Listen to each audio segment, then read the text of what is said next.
All right, so here's what happened last.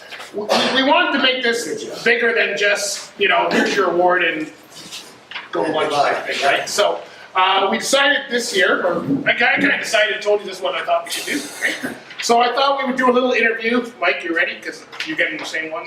Not the same interview. Oh, yeah. So just to learn, because Sheila's been part of this chat. How many years have you been part of this chat? 25 years. We all know Sheila, but a lot of us are new and don't know how you got into the business. So I thought we would just do a short interview with each of the people to see. Sorry we didn't do this with you, Nick, but we just thought right over the summer. So. Well, you did it with me, but you did it on the podcast. Yeah. So tell us how you got into transportation. Like you've been working for Strathallan College, yes, right? And that's a bus school bus. It's a private school, right? So tell us how you got into that. Actually, I got into it because I had been trucking with CN, and unfortunately they closed their doors and I was without a job.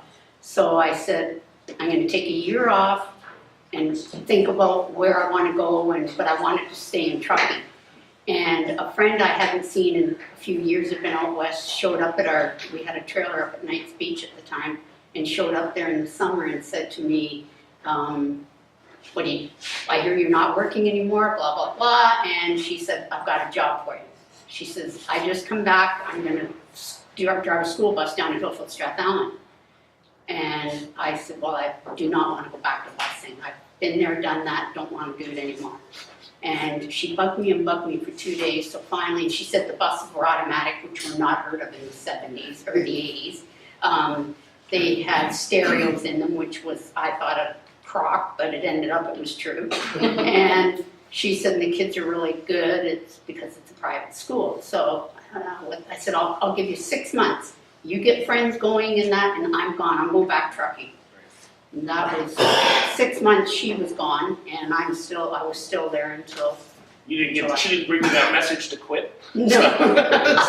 So you've had a successful career. So you were a driver, then you went into safety and all that. So what's one of the focuses when you go into safety? Do you have a goal? We all have a goal of being the boss, but do you have a goal of being the best safety person? Like what's your focus? How do you know? We've got a lot of safety people in the room. Well, how do they know what to focus on? In '72, I was in a really serious accident, and I was driving a cab at the time, helping my husband's uncle out, and he owned Yellow Cab, and I said I would do it again, another job I would do only for a few weeks, which I ended up only doing for a few weeks because I got in this bad accident. And I was hit by 2 trucks, the whole intersection of Wellington and Victoria and Maine was closed for almost 24 hours because of the accident. And I said at that time, next vehicle I drive is going to be big, and I'm going to do some bloody safety training, and I'm going to get my ticket because that accident was caused by a reckless driver. Did not come down that hill properly, had no air left by the time he got to the bottom of the hill, and he plowed into a dump truck, a city truck with the sand and the blade and all that, and everything just kept hitting me, and then I started bouncing off other vehicles. And that's when I said, safety is going to be my priority. I'm going to get my tickets and do everything I can to make it safe on the road. So you have a real passion for what you're doing, which is probably why you're so successful. Yeah, I believe so. Yeah. So what was the biggest challenge you had as safety? Don't mention Patty. Employees, Biggest challenge was being a female. Yeah? Yeah, in the trucking industry. That was the biggest challenge. And you try and get up in front of a bunch of hard-nosed truckers back in those days, and they just looked at you like. So I just had to prove I could do it, and once I got over that, and your name gets out there, and then you're fine.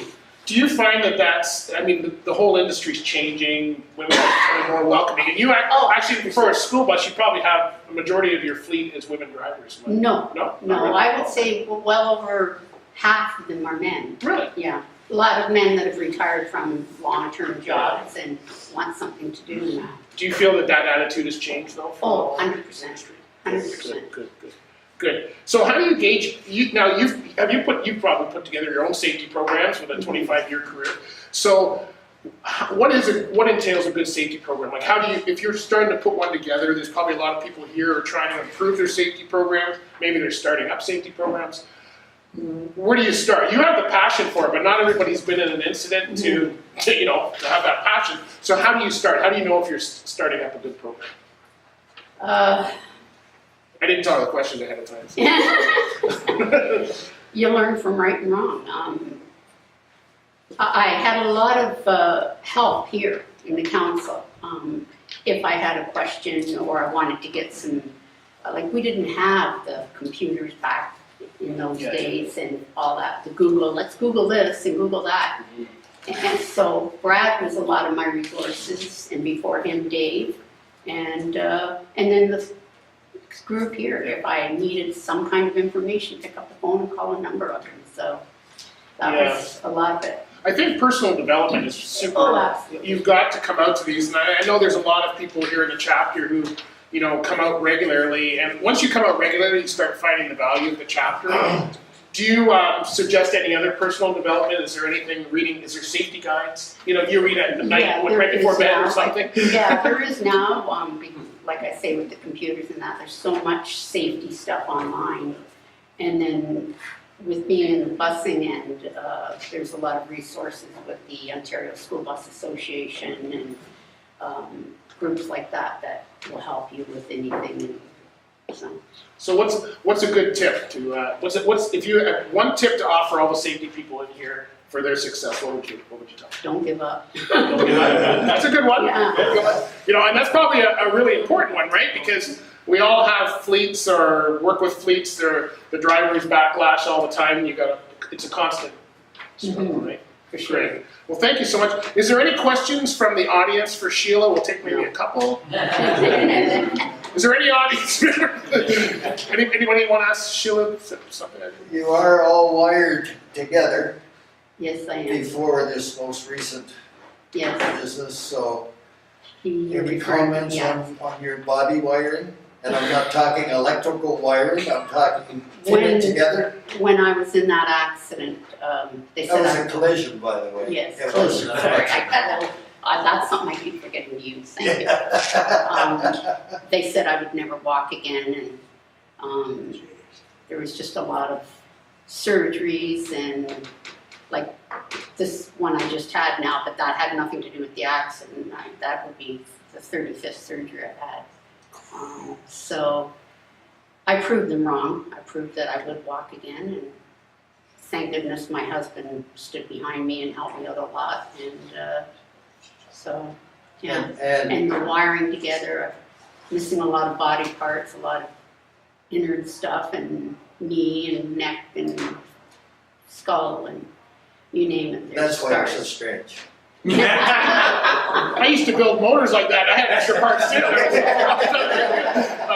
Well, Sheila, thank you. And I've probably been part of the council, I don't know, maybe about 8 years now. I've been here, and you've always been one to help. And it's just a pleasure to work with you and know you. And thank you for all. It's been a pleasure being part of this group.